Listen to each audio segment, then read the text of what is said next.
L'heure de retrouver Eric Semant pour une analyse de l'ouverture de la séance à Francfort. Bonjour Eric. Bonjour. Bonjour, merci d'être avec nous ce matin Eric. Vous êtes trader, formateur et coach et eh bien, j'ai envie de dire presque une fois, enfin non pas une fois n'est pas coutume, mais en tout cas j'ai l'impression que les investisseurs manquent totalement de visibilité sur les marchés européens, que ce soit le CAC ou le DAX. Ils sont dans l'expectative des décisions de politique monétaire de la Fed et de la BCE la semaine prochaine. Résultat, eh bien, on ne sait pas trop où ça va, si ça va continuer à latéraliser ou ça peut ressortir par le haut ou par le bas. J'ai l'impression qu'en fait tout est possible en ce moment. Oui, alors tout est possible parce que, bon, je l'ai mis dans mon graphique, oui, il y a pas mal de scénarios possibles en effet, mais à l'intérieur d'une zone. C'est-à-dire qu'il y a plusieurs choses qui peuvent se produire, qu'on peut anticiper, mais par contre ce que j'anticipe pas, pas du tout même, c'est une sortie ni par le haut ni par le bas. En fait, il n'y a pas plus d'éléments aujourd'hui qu'il y en avait il y a 2 semaines quand je vous ai anticipé des scénarios de sortie du diamant par le haut, je vous ai dit il n'y aura pas de relais. On a fait des plus hauts historiques et puis on est reparti 4% à la baisse en 4 jours. C'était mercredi dernier, fin de journée, mercredi dernier, on avait perdu 4%. Et je vous avais dit, il n'y aura pas de relais à la baisse non plus pour des raisons qu'on a évoquées à multiples reprises.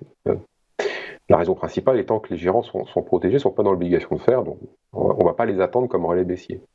Et c'est ce qui s'est passé aussi, pas de relais baissier. Et depuis, ça a rebondi.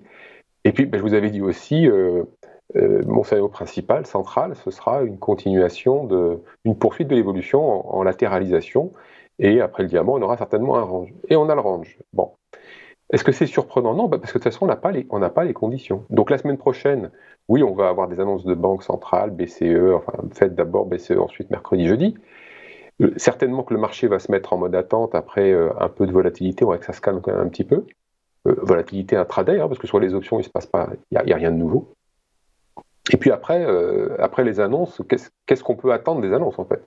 À part une surprise, qui peut-être à ce moment-là jouera un rôle de catalyseur, mais s'il n'y a pas de surprise, on va s'attendre à quoi? De l'agitation temporaire comme d'habitude, et puis après ça va être à nouveau le retour aux affaires courantes à l'intérieur de cette zone large. Je ne sais pas qu'on peut comprendre entre 16 650 et 16 300, voilà. À l'intérieur de cette zone, on va avoir des mouvements, parce que ce ne sont pas des tendances.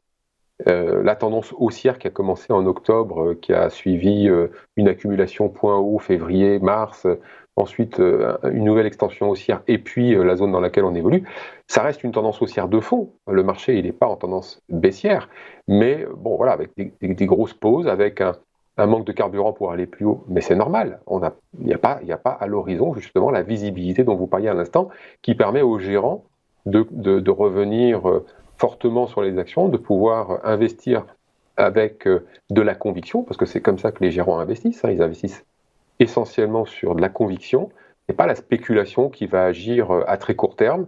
Ils investissent sur le long terme, donc il leur faut de la visibilité, et il n'y en a pas. Il n'y en a pas depuis des mois, et c'est la raison pour laquelle ils sont finalement dans une situation où ils ont eu le temps d'arbitrer leur position, de faire le ménage, voilà, d'arbitrer.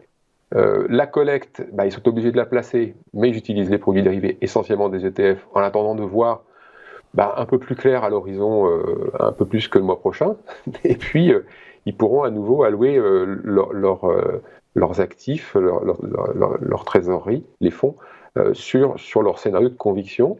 Et puis, il y a la spéculation très court terme qui, elle, anime les échanges et qui va continuer d'animer les échanges tant qu'on n'aura pas un retour de la visibilité, tant qu'on n'aura pas un retour des gérants qui, en ce moment et depuis des mois, sont en mode attente d'une mauvaise nouvelle, parce que il faut se rappeler quand même qu'on a passé le Covid, qu'on a passé l'Ukraine, qu'on est toujours dans l'Ukraine, mais voilà, on n'a pas envie de regarder de ce côté-là finalement, et on sait bien sur le fond qu'une étincelle peut faire basculer les marchés parce qu'ils sont conçus sur du sable.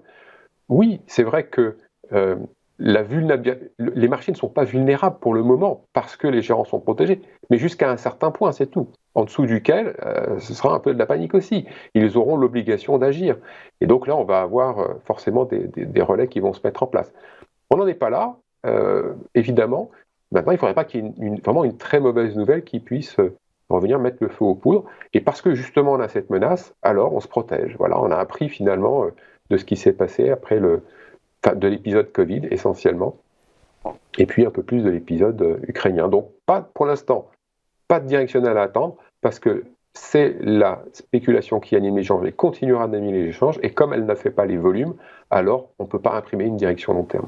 Quand on regarde les futurs, que ce soit à court terme, à fin juin, ou à un peu plus long terme, à moyen terme, à fin décembre, on voit que la limite basse ne bouge pas. Elle est à 15 800 points. La limite haute, elle fluctue plutôt vers le haut quand on dézoome un peu. Du coup, par la force des choses, vous dites que les géants sont protégés. Le niveau de protection, c'est 15 800. Du coup, c'est clair ou pas? Ah non, non, c'est pas. J'aimerais bien, mais non, non, j'en sais rien. En fait, ça dépend, voilà, des différents niveaux d'embêtement supposés de leur position, et c'est par rapport à ça qu'ils vont. Bon, évidemment pas que ça, hein, mais des analyses un peu plus long-termistes. Mais dans le graphique, il n'y a pas grand-chose finalement, donc on peut se dire que, vous savez, tant qu'on ne vient pas casser le dernier trou d'air à 14 600, le marché n'est pas vulnérable. Donc c'est quand même plus loin que ça. Donc dès l'instant où vous avez des options, essentiellement des options de baisse, hein, des puts pour couvrir vos portefeuilles, et que vous avez comme ça la possibilité, que ça coûte un peu d'argent, mais en même temps c'est de la protection, c'est une assurance. Donc vous renouvelez, vous tournez vos positions sur l'échéance d'après, à l'échéance, je sais pas, vous les prenez à 3 mois, vous êtes tranquille pendant 3 mois. Et vous pouvez prendre, en fonction du prix que ça coûte, des protections jusqu'à peut-être 14 200, 14 000. Chacun va avoir mis à sa porte de ce côté-là dans le graphique. Pour ceux qui utilisent des graphiques et qui savent bien les analyser, c'est pas très compliqué de savoir jusqu'où on veut se protéger. Par contre, de savoir où l'ensemble en moyenne est protégé, ça on ne peut pas le savoir. Il faudrait qu'on ait le book ouvert de toutes les positions ouvertes, et évidemment personne n'a accès à ça. Et ça, vous l'avez pas. Ni moi ni personne. D'accord, très clair. Merci Eric, merci.